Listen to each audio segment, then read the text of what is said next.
सभी लोग हाथों को उठाएंगे और ताली बजाते। अगर कोई तकलीफ है तो हमसे जरूर कहेंगे, हम आपकी सेवा में पूरी रात जगे रहेंगे। अगर कोई भी दिक्कत हो तो हम यहीं आपको मिलेंगे, यही मंच पे मिलेंगे। कोई भी दिक्कत हो तो हम सेवा में हाजिर रहेंगे, है ना। लेकिन भक्ति में दोनों हाथ उठाएंगे, उठाइए और कहेंगे कि फूलल बाबा हुआ पड़ल छाला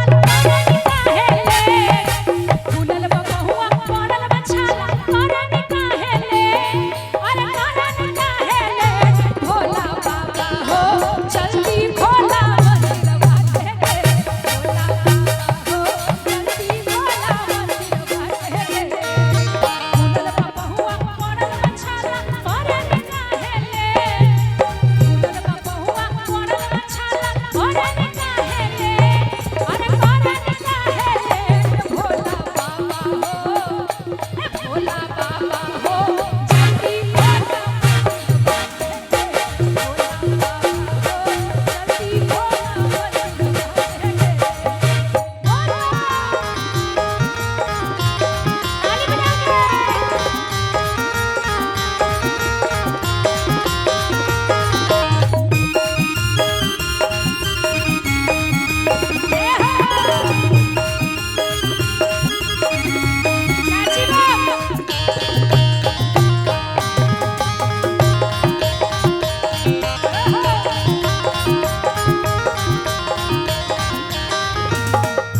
क्या कहते हैं सारा भगत बोल बोले छिछले बटे दुआर हो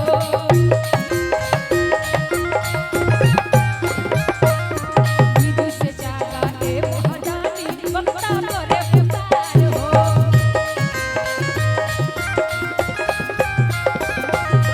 सारा भगत बोल बोले छिछले बटे दुआर हो विधि से जागा ए महादानी भक्ता करे पुकार हो जाई मिलन जब ही है। ऐसे थोड़ी बहुत लोग से सेवा होता है, बस 4 चाची हैं और नहीं है आ जाइए आप। इधर से चाची जी आप भी आ जाए। थोड़ा सा हम पैर दबा देंगे चाची जी, कहेंगे कि सारा भगत वह बोल बम बोल छिछले बटे दुआर अरे जो फल खाली करिए कम से कम मीठी मीठी ताली तो बजा लीजिए। क्या बात है।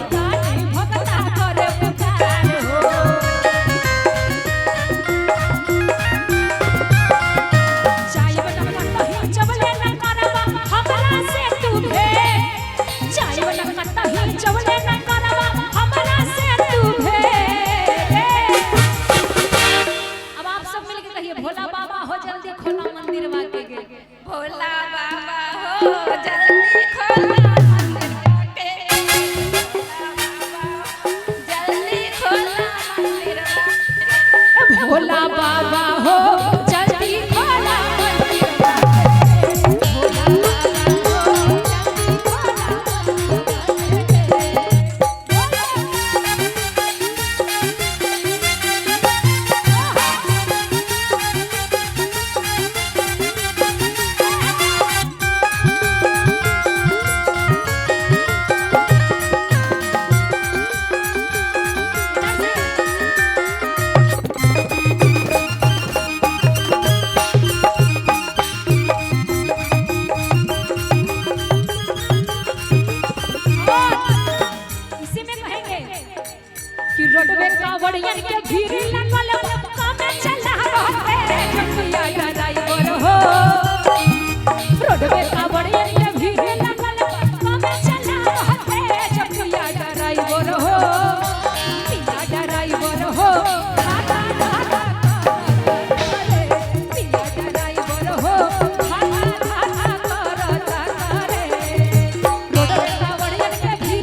से कौन कौन ड्राइवर है, एक बार हाथ उठाइए तो। इधर से आप लोग हट जाइए, हम बार बार कह रहे हैं कि आप लोग पीछे चले जाइए, चाहे बम हो चाहे हमारे दोस्त हो, जो भी है इधर से हट जाइए।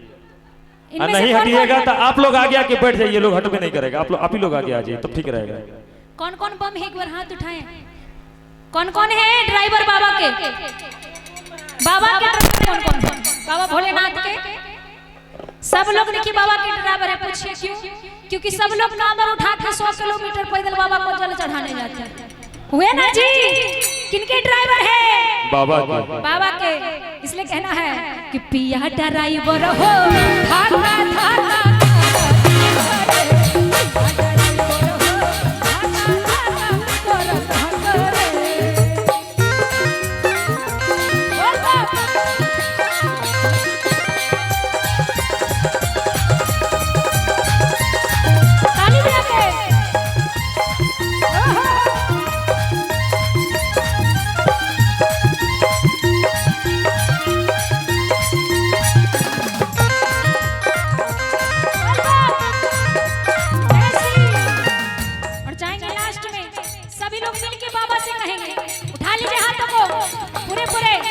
भोला बाबा हो जल्दी खोला मंदिर बाटे, भोला बाबा हो जल्दी खोला मंदिर बाटे, भोला बाबा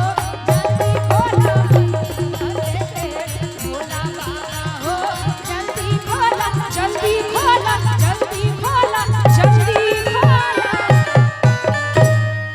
मंदिरवा के गे।